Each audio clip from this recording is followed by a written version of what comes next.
તો નમસ્કાર દર્શક મિત્રો, દેશ દુનિયા અને ગુજરાતના તાજા મહત્વના અને માહિતીલક્ષી સમાચાર એટલે કે ટ્રેન્ડિંગ ગુજરાત યુટ્યુબ ચેનલમાં આપ સર્વે સાથીઓનું ફરી એકવાર સ્વાગત છે.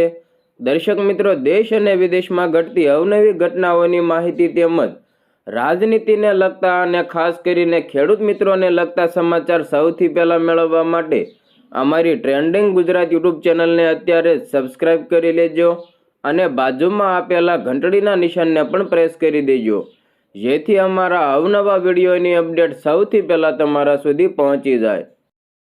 દર્શક મિત્રો, સૌપ્રથમ ગુજરાતની રાજનીતિને લગતા સમાચાર ઉપર એક નજર કરીએ તો ગુજરાતમાં આમ આદમી પાર્ટીના નેતા એવા હરેશ સાવલિયા ઉપર જેલમાં હુમલાને લઈને મોટી અપડેટ સામે આવી છે.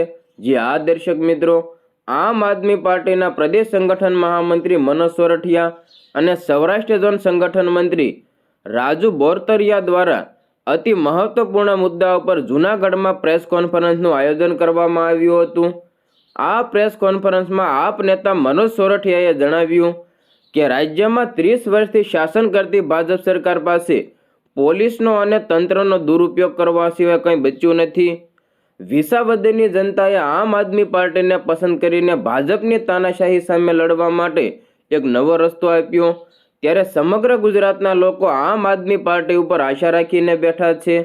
જે રીતે મગફળીની ખરીદીમાં ગેરરીતિ થાય છે અને ખરીદી કેન્દ્રો ઉપર ખેડૂતો પાસેથી ખોટી રીતે પૈસા પડાવવાની ફરિયાદ મળતા આમ આદમી પાર્ટીના જિલ્લા પ્રમુખ હરેશ સાવલિયા ટીમ સાથે ખરીદી કેન્દ્ર ઉપર ગયા હતા. ત્યારે ખોટી રીતે હાથાપાઈ થઈ અને ભાજપના ગુંડાઓ દ્વારા હરેશ સાવલિયા ઉપર ખોટી એટ્રોસિટીની ફરિયાદ દાખલ કરવામાં આવી. વધુમાં તેમણે એમ પણ કહ્યું કે આટલું જ નહીં, જેલમાં રહેલા હરેશભાઈ સાવલિયા ઉપર જેલના 7 થી 8 કેદીઓએ હુમલો કર્યો અને ગંભીર રીતે ઘાયલ પણ કર્યા અને ફરી હરેશભાઈ સાવલિયા ઉપર 307 જેવી ગંભીર કલમો નાખીને વધુ સમય જેલમાં રાખવા માટેનું આખું કાવતરું ઘડવામાં આવ્યું છે. સંત સુરા અને સાવજની આ જૂનાગઢની ધરતી ઉપર અનૈતિક અને પાપીઓના હાથમાં સત્તા છે, જેઓ સત્તાઓનો દુરુપયોગ કરે છે. ભાજપના ઈશારે આ ફરિયાદ કરવામાં આવી છે.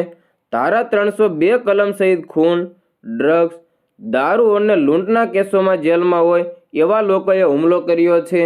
હરેશ સાવલિયા ઉપર ફરિયાદ કરનાર ફરિયાદી રીઢો ગુનેગાર છે.